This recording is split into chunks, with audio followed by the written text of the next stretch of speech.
அனைவருக்கும் வணக்கம். இந்த வீடியோ பக்கத்தில் நம்ம பார்க்க போகிறது உச்சன் தலையில் இதை மட்டும் தடவுங்க, உலகமே உங்களுக்கு வசப்படும். எப்பேற்பட்ட கொம்பனாக இருந்தாலுமே உங்களோட பேச்சை கேட்பாங்க. இந்த வீடியோ பக்கத்தில் நம்ம ஒரு வசிய மந்திரத்தையும் சக்தி வாய்ந்த பீஜ மந்திரத்தில் உருவாகி பீஜ மந்திரத்தில் முடியக்கூடிய ஒரு மந்திரத்தையுமே இந்த வீடியோல நம்ம பார்க்க போறோம். சொல்லக்கூடிய வழிமுறைகளை சரியா பயன்படுத்தி பாருங்க. இதை பயன்படுத்தக்கூடிய பொருள் செய்முறை இதை எப்படி நீங்க கேட்கும் போது உங்களால இது 100% ஒர்க் ஆகும் அப்படிங்கிற நம்பிக்கையை கொடுக்கும். இதுக்கு உங்களுக்கு முதல்ல தேவையான பொருட்கள் என்னன்னு சொல்லிடுறேன். ஒரு அகல் விளக்கு ஒன்று எடுத்துக்கோங்க. அதே மாதிரி பார்த்தீங்கன்னா ஒரு சட்டி, மண் சட்டி ஒன்று எடுத்துக்கோங்க. அடுத்தது வந்து பார்த்தீங்கன்னா தர்பை புல். தர்பை புல் வந்து பார்த்தீங்கன்னா நம்ம கிட்ட இருக்கும்போது யாராக இருந்தாலுமே நமக்கு நல்லது மட்டும் தான் நினைப்பாங்க, நமக்கு நன்மை கிடைக்கும்.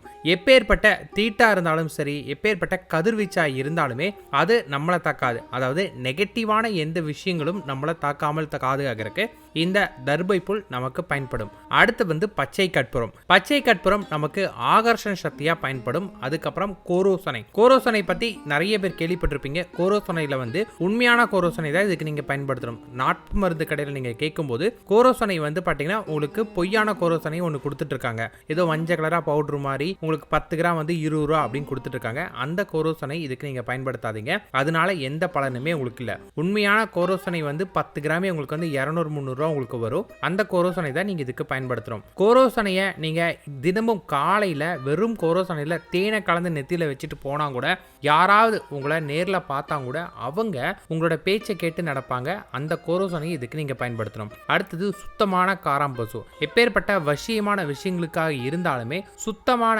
காராம்பசு, அதாவது கருப்பு நிற பசுவோட நெய்யை நம்ம பயன்படுத்தும் போது அது ரொம்ப ரொம்ப சக்தி வாய்ந்ததா இருக்கும். இது பயன்படக்கூடிய ஒரு தன்மை வாய்ந்ததா இருக்கும். இப்ப நம்ம இதை எப்படி பயன்படுத்தணும் பார்க்கலாம். முதல்ல உங்க வீட்டில் வந்து பாத்தீங்கன்னா ஒரு அகல் விளக்கு, மண் அகல் விளக்கு எடுத்துக்கோங்க.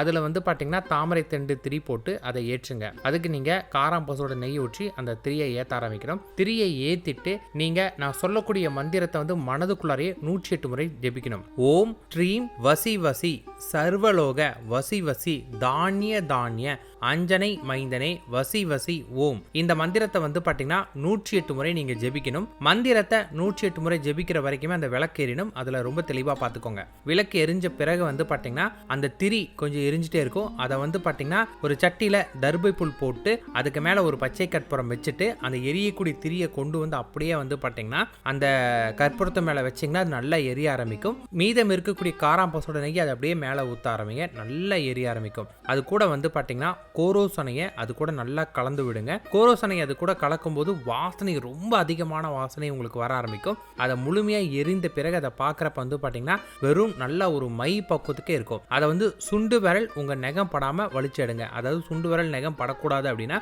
கையில ஒரு கிளவுஸ் போட்டு அதை எடுத்துக்கோங்க. அதை எடுத்து அதை வந்து பாத்தீங்கன்னா ஒரு குங்குமச்சிமிழ், வெள்ளி குங்குமச்சிமிழ்னா ரொம்ப ரொம்ப நல்லது. அந்த குங்குமச்சிமிழை எடுத்து உங்க பூஜை அறையில வைங்க.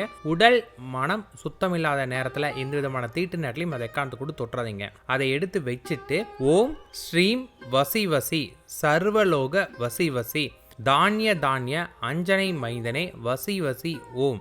இந்த மந்திரத்தை தினமும் 108 முறை நீங்க சொல்லணும். இதை 108 முறை நீங்க சொல்ல சொல்ல மைக்கு உயிர் வர ஆரம்பிக்கும். குறைஞ்சது வந்து பார்த்தீங்கன்னா 21 நாட்கள் நீங்கள் இந்த மந்திரம் சொன்ன பிறகு அந்த மையை எடுத்துட்டு நீங்கள் வெளியே போங்க. அந்த மையை எடுத்து உங்களுடைய 2 புருவ மத்தியில் கொஞ்சம் தடவிட்டு போனால் போதும், அல்லது உங்களுடைய உச்சந்தலையில் தேய்ச்சிட்டு நீங்கள் போனால் போதுமானதாக இருக்கும். நீங்கள் போகிற காரியம் 100% வெற்றியில் முடியும். அதே போல் உங்களுடைய பேச்சுக்கு யாராவது ஒரு முக்கியமான இடத்துக்கு நீங்கள் பேச போகிறீங்க அப்படின்னா உங்களுக்கு அங்கே நல்ல மரியாதை கிடைக்கும். உங்களை எதிர்த்து பேசணும் அப்படின்னு நினைக்கிறவங்க கூட வந்து பார்த்தீங்கன்னா 1 நிமிடங்கள் அமைதியாக இருப்பாங்க. அவங்க உங்கள் பேச்சுக்கு இடையூறு இல்லாமல் உங்கள் பேச்சை கேட்பாங்க. நீங்கள் சொல்கிறது சரி அப்படின்னு ஏற்றுக்கொள்ளக்கூடிய தன்மைக்கு அவங்க வர ஆரம்பிப்பாங்க. இந்த மை நீங்கள் தினமும் உருவேற்றிட்டே இருக்கிறப்ப சக்தி வந்துட்டே இருக்கும். தினமும் மந்திரத்தை மட்டும் சொல்ல மறக்காதீங்க. மந்திரத்தை நான் வந்து ஒரு வாரம் சொல்லிங்கன்னா தப்பு கிடையாது, திரும்ப நீங்கள் சொல்லலாம். ஆனால் நீங்கள் வந்து ரொம்ப நாள் மந்திரம் சொல்லாமல் விட்டிங்கன்னா அந்த மையோட சக்தி இழந்துடும். அதன் பிறகு திரும்பியும் புதுசாக மையை தயார் பண்ணி மந்திரம் சொல்லி உருவேற்றி அதன் பிறகு நீங்கள் இதை பயன்படுத்துங்க. இந்த மந்திரத்தை நீங்கள் தினமும் சொல்ல சொல்ல அதோட சக்தி ஏற ஏற ஏற அந்த மையை நீங்கள் உங்கள் அனுபவத்தில் நல்லா உணர முடியும். அது ரொம்ப ரொம்ப சக்தி வாய்ந்த ஒரு மந்திரமாகவே உங்களுக்கு மாற ஆரம்பிக்கும். அந்த மந்திரத்தோட தன்மை அந்த மையின் மூலமாக உங்கள் புருவ மத்தி அல்லது உச்சந்தலையிலிருந்து உங்கள் உடம்புக்கு இறங்குறதும் அதனால் உங்களுக்கு கிடைக்கக்கூடிய மரியாதை, பேர், புகழ் எல்லாமே இருக்கும். சர்வ லோகங்களையும் வசியம் பண்ணக்கூடிய ஒரு அற்புத சக்தி வாய்ந்த மந்திரமும் மையாவும் இது உங்களுக்கு இருக்கும். நன்றி, வணக்கம்.